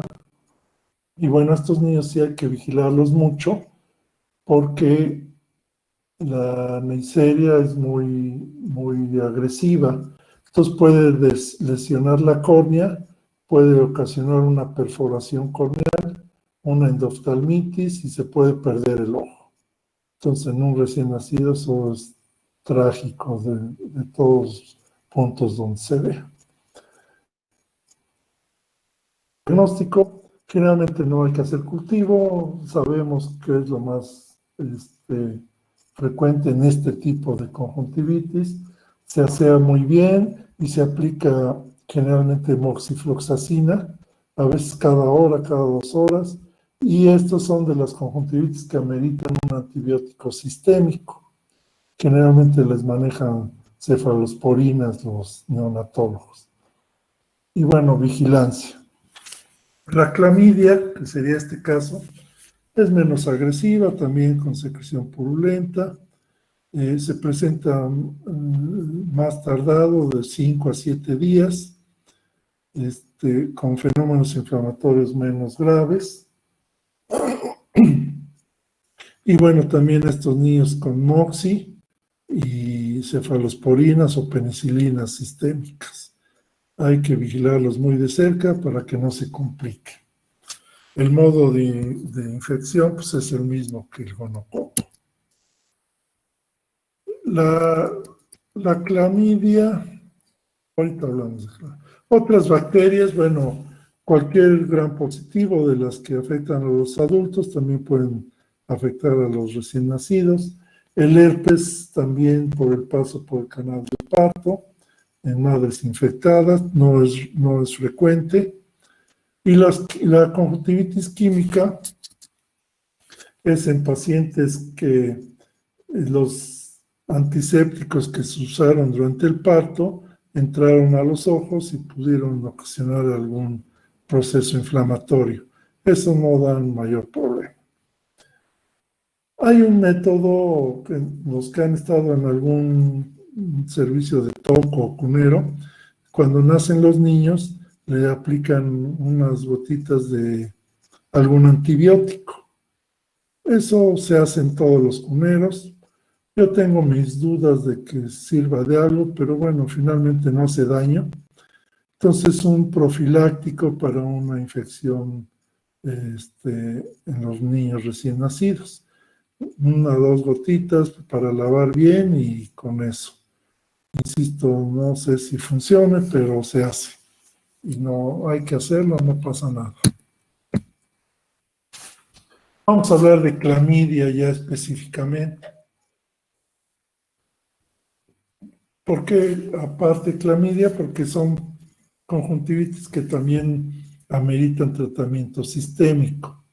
Nos da tres cuadros básicamente: conjuntivitis neonatal, tracoma y conjuntivitis de inclusión o folicular. La conjuntivitis neonatal, pues ya dije algunas cosas, no hay más que decir. El tracoma afortunadamente en nuestro país no es muy frecuente. Se ve en países más amolados que nosotros, parece mentira, pero sí hay más. En zonas con muy malas condiciones higiénico-dietéticas.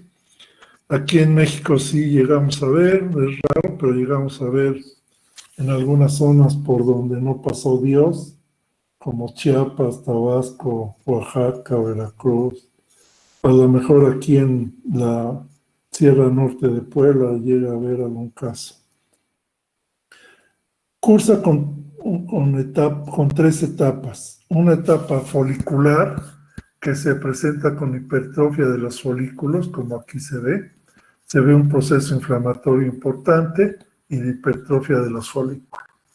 Luego pasa a una etapa papilar, igual con un proceso inflamatorio importante y papilas que se hipertrofian.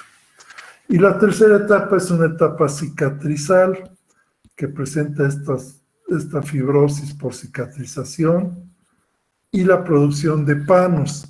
El panos es un tejido fibrovascular que invade la córnea y la opaca, de tal forma que puede ocasionar ceguera. ¿Sí? Aquí se ve ya la córnea toda opaca. De hecho, el tracoma es una causa de ceguera de tipo infeccioso, a lo mejor la más frecuente a nivel mundial. Por lo tanto, pues hay que tener mucho cuidado y tratarla a tiempo. Cuando ya está en estas fases cicatrizales, los tratamientos ya son muy difíciles. Se trata de quitar la cicatriz, de poner injertos, de poner membrana amniótica o células madre, etcétera, pero ya el resultado ya no es tan fácil. El tratamiento, ya dijimos, para tracoma, es tópico y sistémico. Sistémico, eritromicina, tetraciclinas, acitromicina, lo que más se usa. Y la conjuntivitis de inclusión en el adulto también está ocasionada por clamidia trachomatis. De hecho,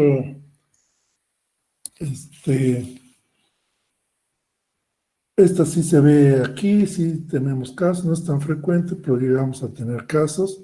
Puede afectar un solo ojo o los 2 ojos. Obviamente es de transmisión sexual. Produce una hipertrofia folicular importante, esto ya lo hemos visto. Secreción mucopurulenta, ¿sí? Entre mucosa y purulenta, eso hace la clamidia. puede afectar a la pareja o a las parejas del paciente, puede presentar adenopatía preauricular. Entonces a veces palpamos aquí adelante del pabellón auricular y se siente una adenopatía. Eso es frecuente en la clamidia. Puede requerir cultivo, esto sí, en algunas ocasiones requieren cultivo. Y el tratamiento igual, tiene que ser tópico y sistémico. Y sistémico igual a la pareja para que no se estén reinfectando y se curen los dos al mismo tiempo. Entonces, si tienen un paciente con conjuntivitis que no cede en una semana, 10 días, o cede un poco y se reactiva y con un proceso inflamatorio moderado, siempre hay que pensar en clamidia. Y entonces dar tratamiento sistémico y mejora. Ya pasando a la conjuntivitis viral, que es la segunda causa de conjuntivitis infecciosa, las virales, la principal causa de estos son los adenovirus, ¿sí? Y estos adenovirus, según el serotipo, pueden producir fiebre faringoconjuntival o queratoconjuntivitis epidémica. Ahí están los tipos que produce cada una. La fiebre faringoconjuntival son pacientes que generalmente tienen cuadros de faringitis y se complican con conjuntivitis o al revés. Entonces están enfermos de la garganta y tienen conjuntivitis. Eso hay que pensar en adenovirus. Y la más frecuente es la queratoconjuntivitis epidémica. Como su nombre lo dice, se presenta por cuadros epidémicos. Si han oído alguna epidemia de conjuntivitis, casi el causante son los adenovirus. En el sureste pasa mucho eso. Es muy contagiosa, muy contagiosa. Se recomienda a los pacientes no usar la misma toalla, servilletas, cosas así, no saludar de beso, etcétera, no dar la mano, porque se contagia mucho. Y la otra causa es el herpes simple tipo 1, que ese no vamos a hablar mucho, porque si no está problemático. ¿Cómo se presenta la conjuntivitis por adenovirus? Generalmente es de presentación súbita, quiere decir que el paciente está bien y en unas horas ya está muy mal, mucho ojo rojo, mucha molestia, puede incluso haber malestar general, incluso fiebre, tiene una secreción acuosa o mucoyalina, va a tener una hipertrofia folicular importante, es una causa de conjuntivitis hemorrágica, entonces puede tener hemorragias, puede tener pseudomembranas, puede afectar un ojo nada más y ya, o puede empezar con un ojo y en unos días afectarse los dos. Y aquí sí casi es patognomónico la linfadenopatía dolorosa preauricular. Casi siempre que tenemos eso va a ser por adenovirus. Y en algunas ocasiones hay que descartar clamidia, que también la da, pero la mayoría de las veces es adenovirus. Y da algunas complicaciones como infiltrados en la córnea. Aquí tenemos un paciente con una afección monocular. Vean que está muy rojo, incluso hay edema, blefaroedema. Son pacientes que están muy molestos.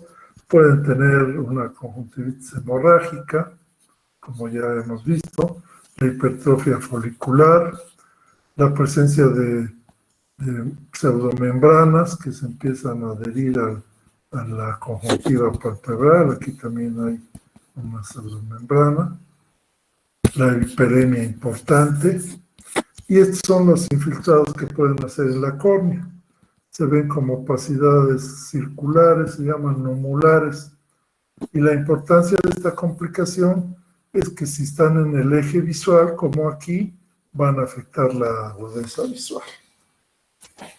Son cuadros que duran de 2 a 3 semanas, son largos, entonces al paciente hay que decirle eso para que no se angustie, y a veces incluso mandamos compresas frías para disminuir las molestias. El tratamiento generalmente sintomático es algo viral. No damos antivirales, no tiene un ciclo el adenovirus que no se ve acortado por antivirales, entonces no los damos. Lubricantes sí damos mucho lubricante para disminuir las molestias. A veces damos antibióticos porque la gran mayoría se sobreinfecta con bacterias, entonces terminamos dando algún antibiótico. Esteroides hay controversia, algunos no lo dan, otros sí lo damos, depende de cada paciente y cada médico. Como cursan con un proceso inflamatorio muy importante, si no damos esteroides muchas veces no mejoran, entonces a veces hay que darlos con una vigilancia estrecha. Cuidados generales como a veces analgésicos, AINES sistémicos, incluso a veces algún antihistamínico y medidas para evitar el contagio.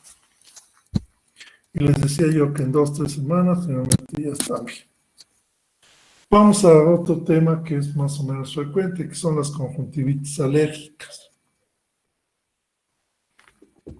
Estas han aumentado debido al uso de tantos químicos, conservadores, tanta contaminación, y obviamente tienen un factor genético. Todas las conjuntivitis son una respuesta excesiva del organismo, en este caso la conjuntiva, frente a alérgenos. Puede tener antecedentes de atopia. Son pacientes que generalmente tienen rinitis alérgica, urticaria, asma, dermatitis atópica o alergias alimentarias. Se combina mucho con rinitis alérgica y entonces se denomina rinoconjuntivitis alérgica. Rinoconjuntivitis alérgica. Afecta a niños, adolescentes y adultos, jóvenes. Es de predominio en niños y en jóvenes. En adultos se ve poco y solo en adultos jóvenes. Solo algunos tipos sí se llegan a ver en adultos ya de más edad, como las atópicas. Pueden producir diversos cuadros clínicos, ahorita lo vamos a ver. Generalmente es afección bilateral. No hay una conjuntivitis alérgica de un solo ojo y el otro no, siempre es bilateral. Se caracteriza por ojo rojo, prurito y fotofobia. ¿Sí? Estos son niños, lo clásico que son niños escolares, que andan con los ojos rojos, que les molesta la luz, usan una gorra o algo porque les molesta la luz, y que los ven que se andan tallando los ojos. El prurito pues, es clásico de las alérgicas y es lo que predomina. A la exploración les vamos a ver la hiperemia conjuntival y signos inflamatorios e hipertrofia papilar. Acuérdense que las papilas se hipertrofian en alérgicas. Esta es una clasificación reciente, las divide en alérgica, que puede ser estacional y perenne. Aquí lo que predomina es un factor alérgico con una respuesta tipo 1. Estacional es cuando afecta el cambio de estación, generalmente en primavera o en verano, y perenne es cuando todo el año está afectando al paciente. La atópica ya son cuadros más severos, más prolongados, y se divide en conjuntivitis primaveral o vernal y en atópica. La primaveral o vernal generalmente se presenta en etapas de primavera-verano y afecta con signos inflamatorios más importantes que las alérgicas puramente. La atópica se combina o se asocia a dermatitis atópica y también da cuadros importantes y más severos de conjuntivitis. Luego hay una que se denomina traumática, que es la conjuntivitis papilar gigante, y esa se presenta básicamente en usuarios de lentes de contacto o en pacientes con usuarios de prótesis o pacientes posoperados por las suturas que se dejan. Y la flictenular, que es poco frecuente, que es una alergia a las toxinas de las bacterias. Entonces hay un cuadro infeccioso y posteriormente con las toxinas de esas mismas bacterias hay una reacción inmunológica o alérgica y se presenta la flictenular. Aquí esta es una facies clásica de un niño con conjuntivitis alérgica. Tienen datos de rascado, con aquí hiperemia del párpado, hacen algo de tosis por la fotofobia que tienen, obviamente la hiperemia conjuntival. Entonces un niño más o menos se ve y es clásico. Y muchos se combinan con rinitis, entonces también aquí hay datos de rascado, etc. Entonces es una facies clásica de una conjuntivitis alérgica. Secreción acuosa o mucoacuosa por la misma alergia. La hiperemia tiende a presentarse más aquí en los sectores temporal e interno y se hace como una hiperemia así muy delgadita, como una telaraña. Esa es clásica de las alérgicas. Puede haber quemosis, sobre todo en niños que se tallan los ojos. De repente con el tallado se infla la conjuntiva y hacen quemosis. Obviamente la hiperemia, la hipertrofia papilar. Y estos se llaman puntos de Horner-Trantas. Son acúmulos de eosinófilos que se hacen en el limbo, sobre todo en las conjuntivitis primaverales. El diagnóstico y tratamiento, el diagnóstico es clínico. A veces ayudan las pruebas de alergia.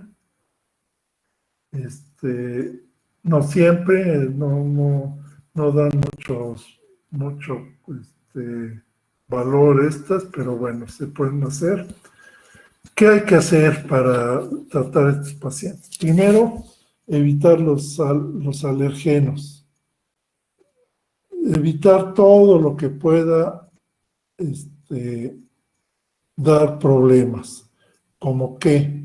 Como polvo, plantas, flores, pasto, perros, gatos, pájaros, peluches, alfombras.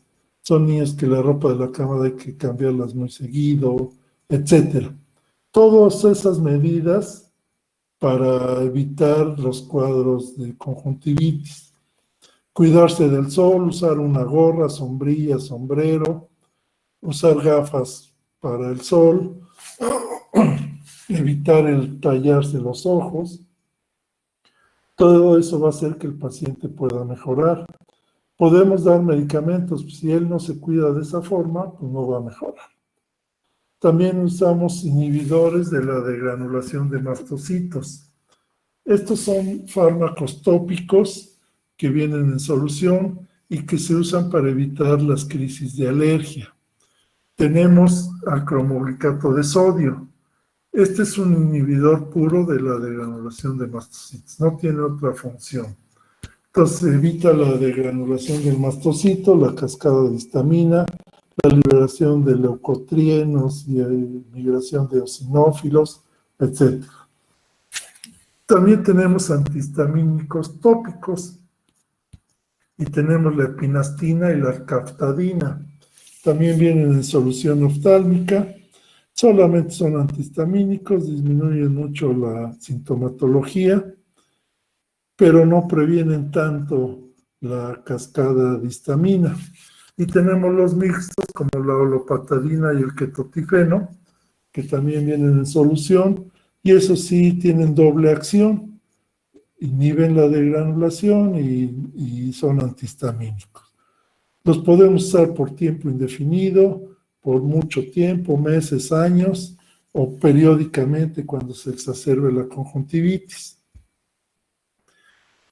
Casi todos se aplican cada 12 horas, algunos se aplican cada 24 horas.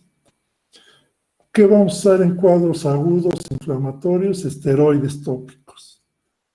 Podemos usar cualquier esteroide, vamos a ver después cuáles hay. Y eso va a ayudar mucho, pero los esteroides no los podemos usar por mucho tiempo. Entonces los usamos una semana, 10 días, y hay que suspenderlos y seguir con los demás tratamientos. AINES casi no usamos, arden mucho los niños no se dejan.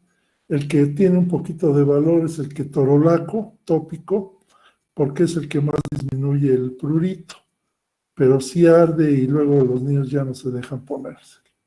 Lubricantes hay que usar mucho, el que sea. Su objetivo es disminuir el prurito y diluir el alergeno. Entonces, son importantes el uso de lubricantes. Antihistamínicos sistémicos casi no usamos porque bajan la producción de la lágrima y eso puede empeorar. Solo cuando hay rinoconjuntivitis sí llegamos a usar sistémicos, más por la rinitis que la conjuntivitis. Esteroides sistémicos en casos muy delicados, muy severos.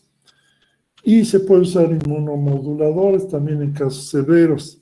Podemos usar ciclosporina en solución oftálmica y tacrolimus en crema dérmica. Aunque es dérmica, se puede aplicar dentro del ojo con algunas precauciones, porque en nuestro país no hay oftálmico. El tratamiento, pues obviamente es largo y hay que cuidar algunas complicaciones como afecciones en la córnea o alteraciones ya más graves como una inflamación intraocular. Vamos a hablar de algunas degeneraciones, ya vamos a terminar. Degeneraciones de la conjuntiva, básicamente voy a hablar de dos. La pingüécula. La pingüécula es una degeneración elastática o elostática, como quieran hablarle, de la conjuntiva, de las fibras de la conjuntiva, del colágeno y de las fibras de elastina. Y entonces se hace una sobreelevación blanco-amarillenta o se ve como una placa blanco-amarillenta. Es frecuente en la zona del lado interno de la nariz, también puede haber del lado externo, y bueno, puede ser prácticamente como un nodulillo o sobrelevantado o plano como esto. La pingüécula, el problema que puede dar es estético, no da ningún otro problema a nivel del ojo. Si se llega a inflamar, como aquí, que se llama pingüeculitis, y la pingüeculitis, sí hay que tratarla con esteroides para desinflamarla y seguir con sus lubricantes. ¿Qué son las causas de las pingüéculas? Generalmente un factor genético y la radiación ultravioleta del sol. Entonces hay que tener esa como que hipersensibilidad para esto y se presenta. Doctor, ¿es lo que le llaman carnosidad? No. Algunos le llaman carnosidad, pero básicamente alterigión es al que le llaman carnosidad. Ahorita los vamos a ver. Entonces las pingüéculas generalmente no las operamos, no las quitamos, salvo algunas excepciones, que estéticamente moleste mucho, que se esté inflamando muy seguido, en fin, pero prácticamente no las quitamos, porque al hacer un uso aquí para quitarla, a veces la cicatriz de la conjuntiva queda peor, entonces preferimos no quitarlas. Lubricante, protección UV y esteroides si se inflama. El terigión, que esto sí es lo que la gente comúnmente llama carnosidad. El terigión es una neoformación fibrovascular de la conjuntiva vulvar que invade la córnea. Neoformación fibrovascular de la conjuntiva vulvar que invade la córnea. Entonces la pingüécula nunca va a invadir la córnea, el terigión sí. Puede ser un terigión, también afecta a las zonas expuestas.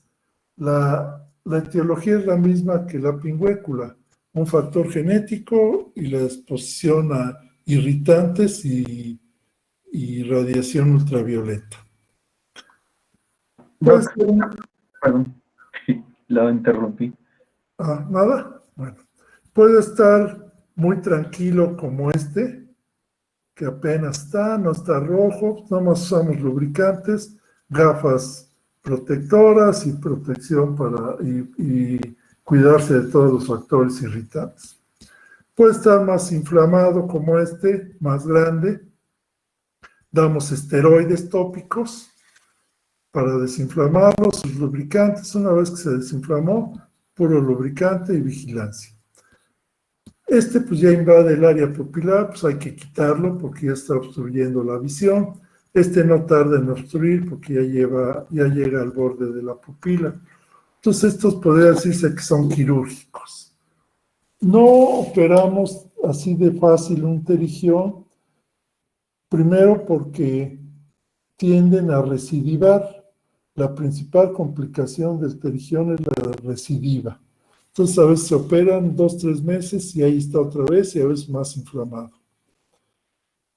Entonces hay algunas indicaciones para operarlo, no es nomás así. A veces cuando por estética el paciente se queja mucho, pues igual también se opera, pero sí tiene ese factor de que puede recidivar.